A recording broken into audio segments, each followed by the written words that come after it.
Helldivers 2 patch 1.001.100 just dropped, and there's actually a lot of huge changes to the game, which I'll be covering in this video because I kind of got out of Helldivers 2. I found that it was getting nerfed too much to have a lot of fun with, but there's a lot of great changes that I'll be covering in this video that I was wanting to talk about because I'm excited to be able to play this game again and have fun with it because there's some really great changes. So first things first, there's a big overhaul of anti-tank, armor presentation, health, and armor values, and this extends to pretty much all major enemies in the game, as well as there's a ton of buffs to the weapons and stratagem balancing there. So one of my favorites being the thermite grenade goes from regularly having 100 damage to now having 2,000 damage, so huge jumps there, as well as some other changes to the things like the eagle now matching with where the explosions look like when you drop one. So some very welcome changes because this is a player versus environment game alongside other players.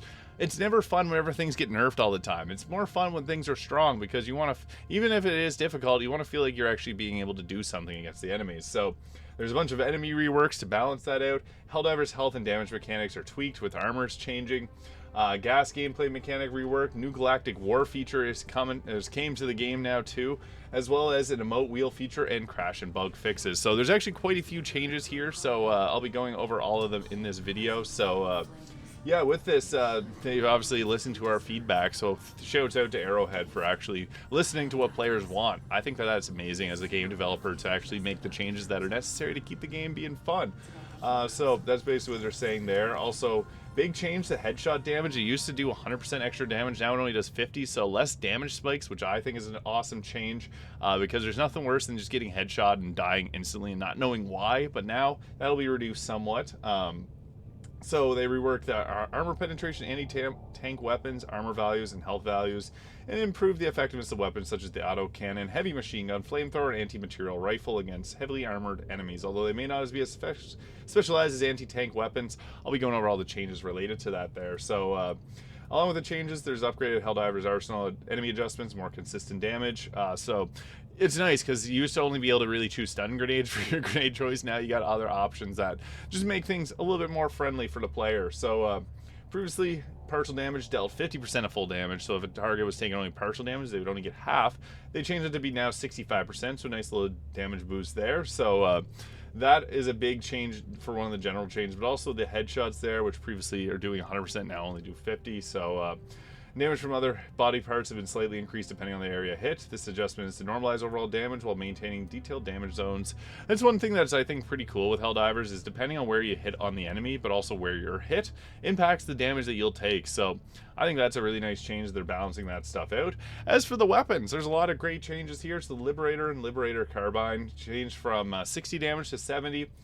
Durable damage from 14 to 17, stagger damage from 10 to 15, so a 50% increase to stagger, which is huge. Max spare clips is gone from 7 to, or magazines gone to 7 to 8, and starting magazines goes from 5 to 6. The Knight gets its damage increase from 50 to 65, durable damage from 5 to 7.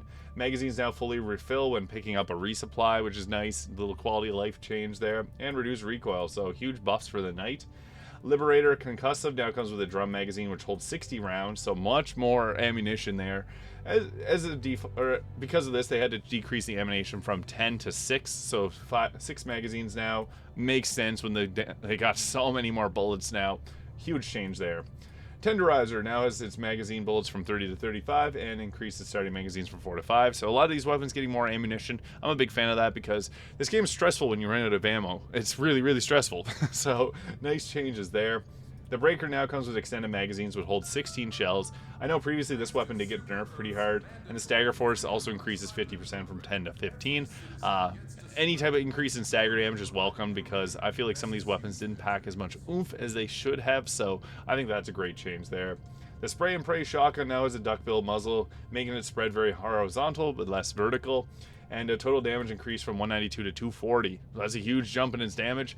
I like this one. The Spray and Pray shotgun is pretty fun. I like AA-12 from Modern Warfare 2. Love that kind of gun. The Scythe now has a faster cooldown and adjustments to its heat visual effects. Very nice change. There's a lot of changes to the visual effects as well, and I think that's something that's nice about this developer, Arrowhead, is they make the changes that just, make the game feel more realistic or more fun. So, like that. Scope change to a low-powered scope, removed recoil, and sets enemies on fire faster. So This also gets bigger benefits in heat, and there's some changes to weather, which I'll be getting into as well. The crossbow radius increased by 50%, so that's huge change. More radius, always better, because it's actually kind of hard to hit some enemies sometimes with certain weapons, and getting that increase. And also the explosion damage from 150 to 350. So huge changes to the crossbow. This is probably the most buffed up weapon here. The eruptoral shrapnel is back. We introduced the shrapnel. We replaced the original shrapnel with a frag grenade, no longer instantly one-shot. Helldivers with the expectations of an unlucky headshot. Shrapnel projectiles are set to 30. Shrapnel damage is set at 130. We just got a major order complete. Nice. Sweet. We'll take that. Explosion damage is decreased from 340 to 225. Obviously, to benefit for the shrapnel being added. Also increased the amount of shrapnel. Explosion radius increased by 30%. So that's huge. 17% for inner and 50% for outer radius. So nice to see that change. The Eruptor getting a big boost there. Defender getting a little bit increased to its damage. Liberator Penetrator gets a huge damage buff from 45 to 60. This is because this is a penetrating weapon, so they have to kind of balance this because they buffed up the damage of all non-penetrating weapons. So nice to see that. Diligence damage increase from 125 to 165, and durable damage increase from 32 to 42. Counter Sniper increases damage from 140 to 200, and durable damage increased from 14 to 50. Huge damage for durable there. And Stagger Force from 15 to 20. So this one got a big boost as well. The Blitzer now is a weak stun that builds up per shot on targets, as well as the Torture damage increased by 50%. And Flame Mechanics reverted to before the Escalation of Freedom update, so back to the way people liked it for the Torture. This was one that I've seen a lot of people complaining about on Instagram, so I'm happy to see that it got put back, and a big boost to its damage. Peacemaker damage, or max spare sidearm bullets or magazines goes from 5 to 6. The dagger gains heat more quickly, reduced recoil, damage increased from 200 to 250. And the Crisper damage increased by 50% too. Flame Mechanics revert back to the prior mechanics. So people are definitely excited about this one, because I know a lot of people are upset about the Torture and the Crisper getting big nerfs previously. AP increased from 3 to 4. Support weapons. So weapons like the recoilless rifle, Quasar Commando Expander, tank rifle, spear, and Patriot Execute rockets have all received significant damage buffs to enhance their effectiveness. These weapons fall into 3 categories. So strong and reliable, the recoilless and the spear can afford to be less accurate when firing on armored targets, since most hits will eliminate enemies the size of a charger. So nice buffs there. So there's strong buffs. The extendable anti-tank and Quasar are highly effective, killing targets at a single hit to a weak spot. Otherwise, 2 shots will handle a charger, or 1 shot for a Hulk. And the Commando and Patriot Execute rockets usually require 1 to 3 to take down a charger or Hulk, depending on your aim. So huge buffs to our support weapons. Grenade launcher increased starting magazines from 1 to 2, and spare mags from 2 to 3. Explosion radius slightly increased. Laser cannon improved its cooldown speed and removed recoil, sets enemies on fire faster. So a lot of the energy weapons I've seen from this got a lot of big buffs. Thermite grenades obviously getting the hugest buff here, but Arc Thrower increased range from 35 to 55, jumps additional triumphs, now has a moderate stun that builds up on targets, and durable damage increased from 50 to 100. Huge buff for the Arc Thrower here. Railgun durable damage from 60 to 225, and fully overcharged damage from 150 to 250. So huge changes to the Railgun. I know it's a favorite for a lot of people, so huge buffs there. Stalwart, one of my favorites, damage increased from 60 to 70, durable damage, and Stagger Force 10 to 50. So another 50% increase in Stagger Force there, which is nice. Machine Gun Stagger Force from 15 to 20. Anti-material rifle damage from durable damage from 135 to 180, and can now damage heavier targets like Chargers, Bile Titans, Impalers, and Hulks, and Stagger Force from 20 to 25. We also got the heavy machine gun increasing Stagger Force, and can now damage heavier enemies like Chargers, Bile Titans, Impalers, and Hulks. Commando demolition strength against structures have been reduced. It can no longer destroy an automaton fabricator in a single shot. However, since fabricators have low health, it can still take them out with 2 shots. Flamethrower damage increased by 33%, and it's got its old fire mechanics back. Woohoo! Increased armor penetration from 3 to 4, and can now damage Chargers, Bile Titans, Impalers, and Hulks. Same with the autocannon, it can now damage them as well. That's awesome. Frag grenades, shrapnel damage increased by roughly 50%, max amount increased from 4 to 5, refill from 2 to 3, and explosion radius increased. That's huge for a lot of people, but yeah. Thermite grenades, explosion damage increased from 100 to 2,000. So this is no longer just a sparkle stick, it actually does damage now, which is awesome to see. Shorter time until it ignites the thermite, time until it explodes slightly reduced, and max number decreased from 4 to 3. So that has some pretty huge changes overall to that. The new thermite grenade huge changes. I think that a lot of people are very excited with that one because there's a little clip from Reddit here. This thing now can explode and take out enemies. This is posted by user _-air _ash. And the explosion now can take out the enemies like that, where previously it just tickled them. So huge change there. I think that that is awesome. And max number decreased from 4 to 3. But obviously because they deal so much more damage. And Stratagems, the Eagle 500k now looks like, now it deals an area similar to what it looks like, which is huge. Eagle rockets damage increased. Gatling Sentry stagger force from 15 to 20.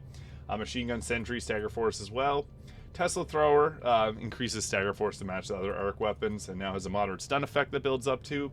Heavy machine gun increased damage, and it also, or the machine gun encampment also can now damage Chargers, Bile Titans, Impalers, and Hulks. Patriot Exosuit increases overall damage. So there's a bunch of damage changes here to other stratagems.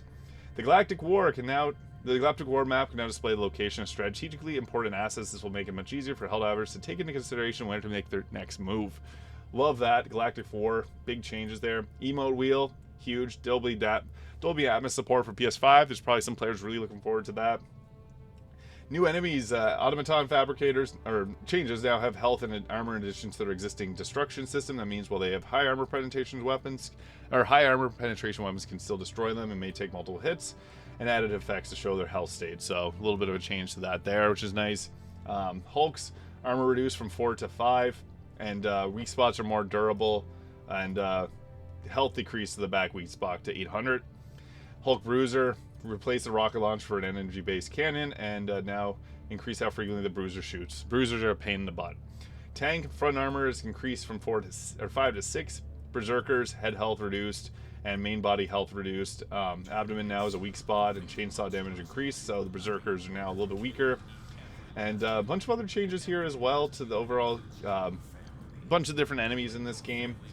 So lots of reductions in health pretty much across the board. Everything's losing its armor and its health, which I think works really well. It's good to see that they're starting to make some changes to that because yeah, it definitely needed it. So I'm just going to go over to the Galactic War here and show off incoming message from Super Earth.